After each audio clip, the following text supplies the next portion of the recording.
Alhamdulillahi Rabbil Alamin. Ashhadu an la ilaha illallah wahdahu la syarika lah. Wa ashhadu anna sayyidana Muhammadan abduhu wa rasuluh.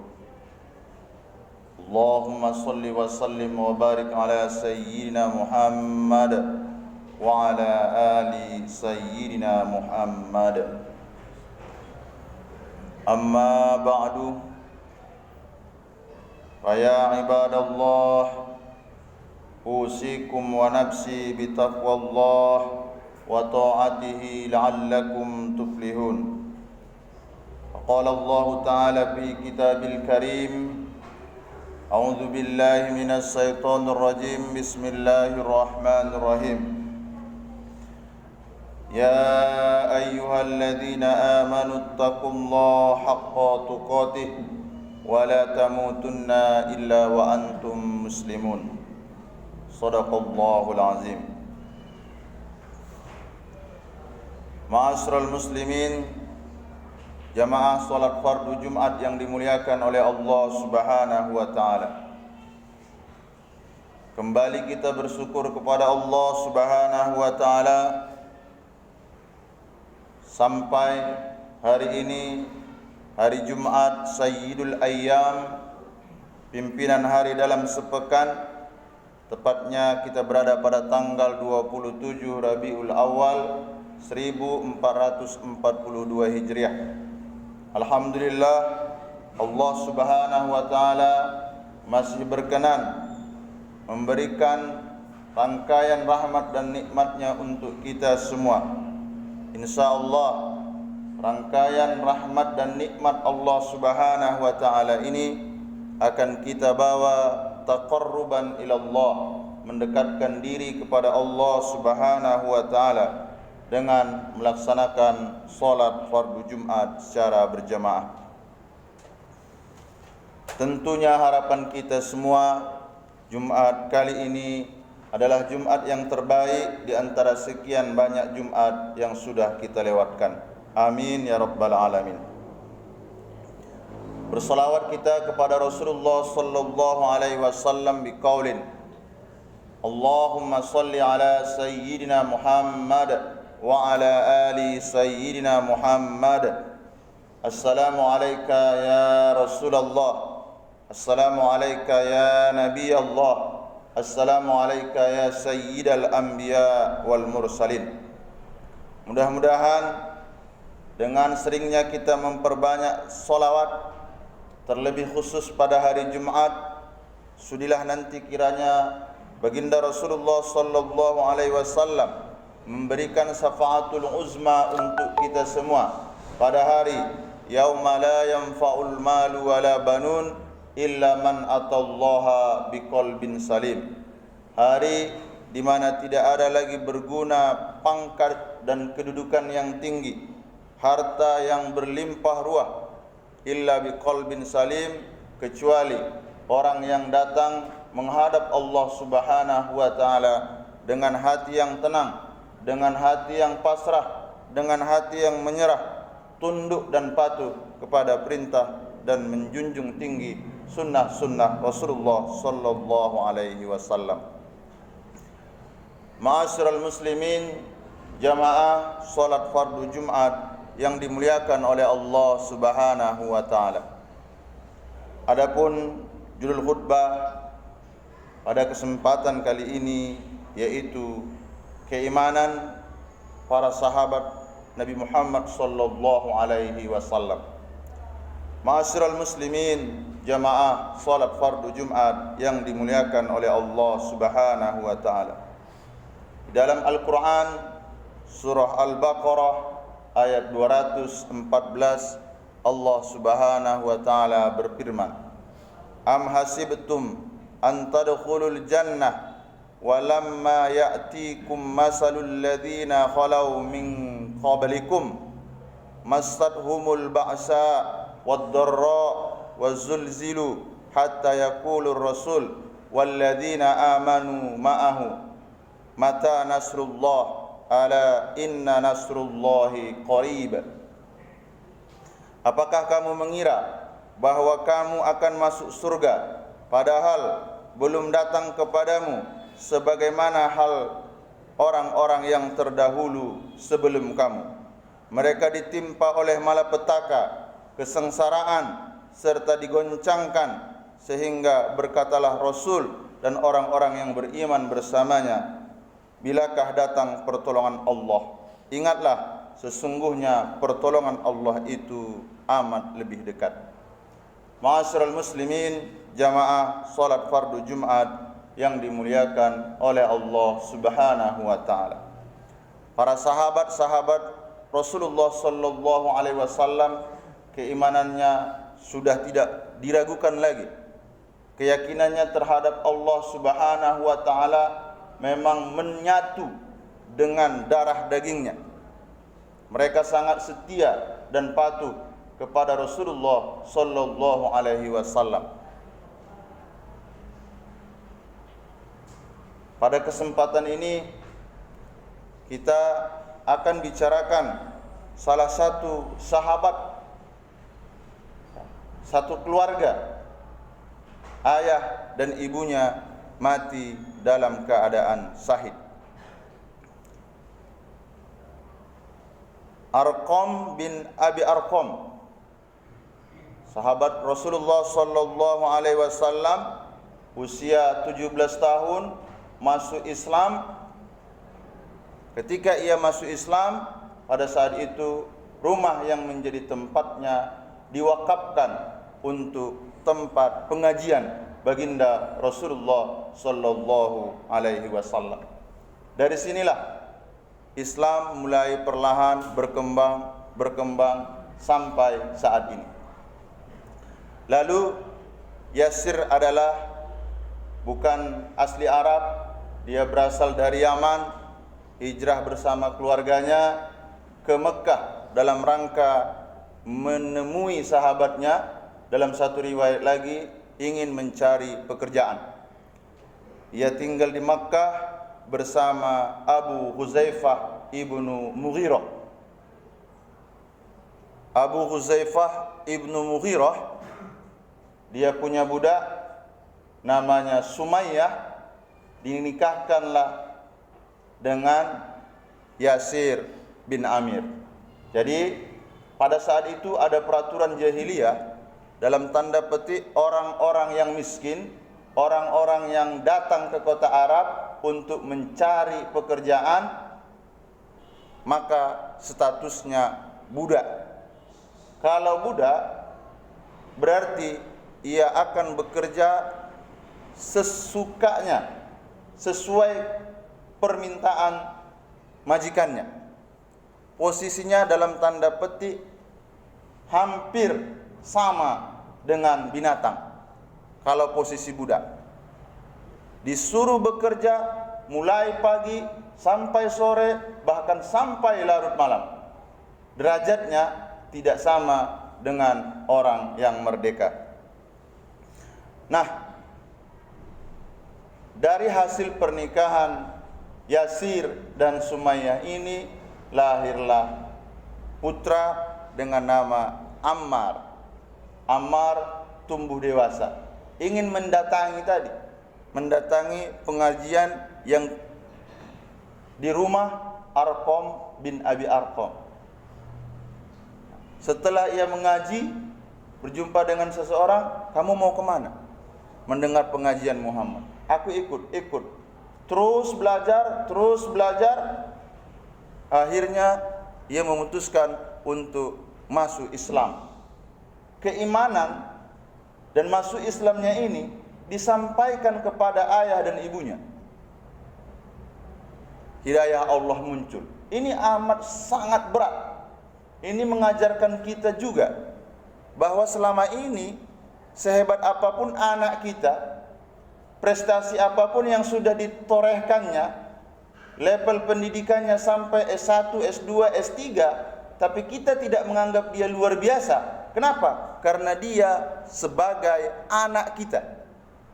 Tapi apa yang dilakukan oleh Yasir ketika anaknya pulang, ia ceritakan ada seorang Rasul namanya Muhammad membawa ajaran tauhid, masuk Islam. Masuk Islam. Didengar oleh masyarakat sekitaran itu dan tidak suka terhadap keluarga Yasir yang memeluk agama Islam ini. Ma'asyiral muslimin, jamaah salat fardu Jumat yang dimuliakan oleh Allah. Bani Makhzum menyiksanya. Menyiksanya sungguh sangat luar biasa penyiksaan yang diberikan. Bagaimana caranya? Yang menyiksa bukan satu orang. Kalau kita seandainya dipukul orang, satu dipukul kaki kita masih bisa kita tahan. 10 orang masih bisa kita tahan. Tapi terhadap keluarga Yasir ini, mereka mendapatkan siksaan satu kampung. Bagaimana cara penyiksaannya? Dipimpin oleh Abu Jahal. Masuk ke rumah, diborgol. Kedua tangannya, kedua kakinya diseret. Di padang pasir yang sangat panas sekali. Pasir itu bisa digunakan untuk menggoreng. Tapi ini diletakkan di sana tubuh Yasir, tubuh Ammar, juga istrinya yaitu Sumayyah, yang mana dalam satu riwayat kondisi istrinya dalam kondisi hamil. Namun ini belum puas.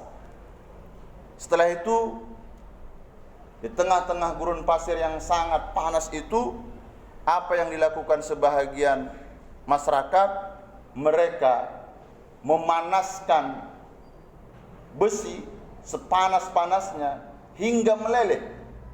Ketika besi itu meleleh, mereka letakkan, tidak ditusukkan di mata, tapi diletakkan saja di depan mata Sumayyah.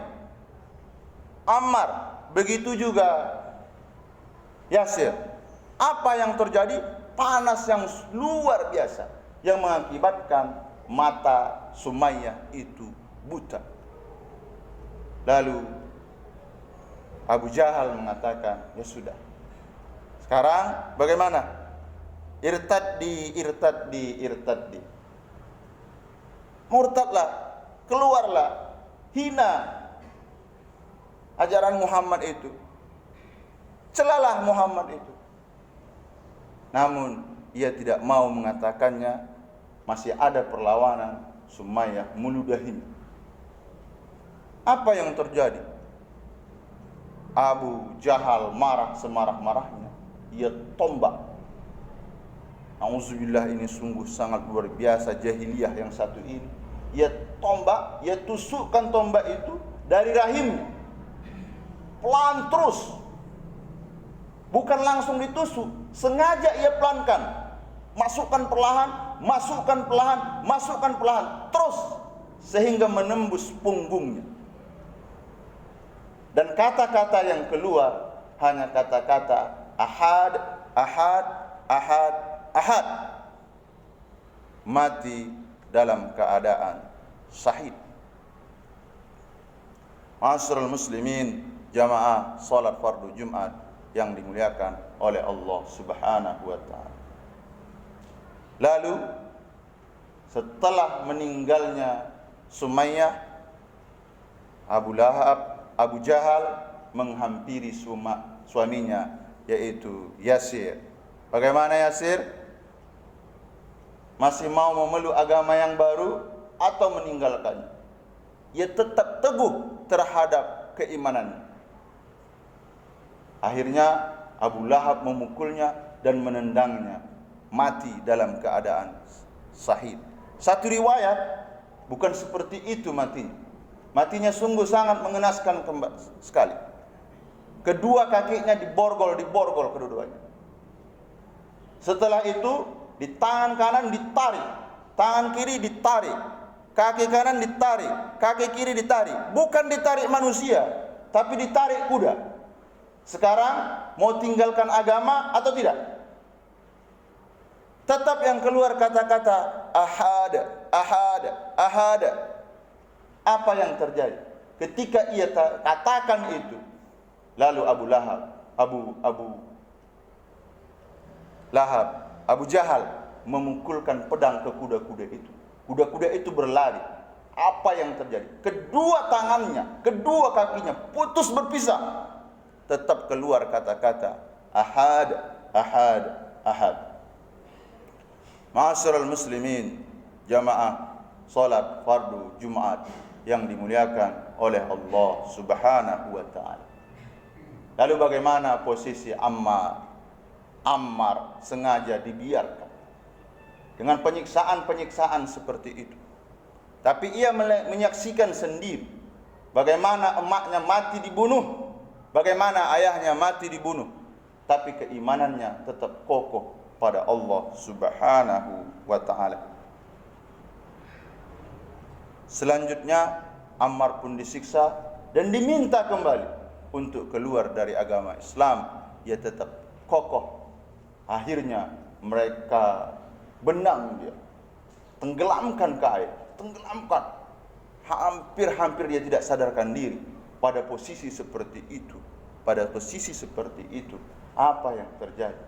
Ammar sempat tanpa sadar menghina Nabi Muhammad, seakan Nabi Muhammad. Itu penyesalan yang sungguh sangat luar biasa. Ia jumpai baginda Rasul. Aku tidak sengaja mengatakan ini. Kondisiku ditusuk dengan pedang. Pedang itu dipanaskan. Akhirnya aku ditenggelamkan. Aku tanpa sadar. Aku sempat menghina. Maafkan aku ya Rasulullah. Rasulullah bukan marah.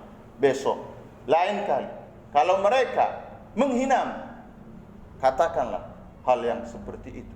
Karena keimananmu, apa kata baginda Rasulullah sallallahu alaihi wasallam untuk memuji sahabatnya ini. Keimanan Ammar bin Yasir sampai ke tulang sumsumnya. Artinya, kalau seandainya pun disayat seluruh tubuhnya, maka keimanannya tidak akan terpatahkan. Pengakuannya tetap ahad, ahad, ahad. Ma'asyiral muslimin, jamaah salat fardu Jumat yang dimuliakan oleh Allah Subhanahu wa taala. Sahabat, begitulah perjuangan. Bagaimana untuk mendapatkan ilmu pengetahuan agama, untuk mendapatkan pencerahan agama, untuk mendapatkan pendidikan agama yang bertempat di rumah Arqam bin Abi Arqam. Di mana tepatnya? Bukit Sofa, jauh dari Makkah, tidak jauh. Tapi rintangan untuk sampai ke sana bertaruh nyawa. Lalu bagaimana dengan kita saat ini? Memperoleh ilmu agama begitu mudah. Ustadz banyak yang kita minta pendapat, fari alim ulama bisa kita minta sifat, tapi kondisinya lihat, bila dibandingkan misalnya pedagang pasar syariah ulul albab yang jumlahnya hampir dari 400, bahkan paling minim 300 yang hadir untuk sholat Jumat, inilah dia. Ini menjadi parameter kalau dibandingkan keimanan sahabat, pengorbanan sahabat dengan apa yang kita lakukan. Malu kita terhadap perjuangan yang telah mereka torehkan. Mudah-mudahan dari khutbah Jumat yang sangat singkat ini, mari kita sama-sama mengingatkan untuk lebih dekat kepada Allah Subhanahu wa taala, mencintai Rasulullah sallallahu alaihi wasallam, terus istiqomah dalam melaksanakan hal-hal yang baik. Fa'tabiru ya ulil albab la'allakum tuflihun.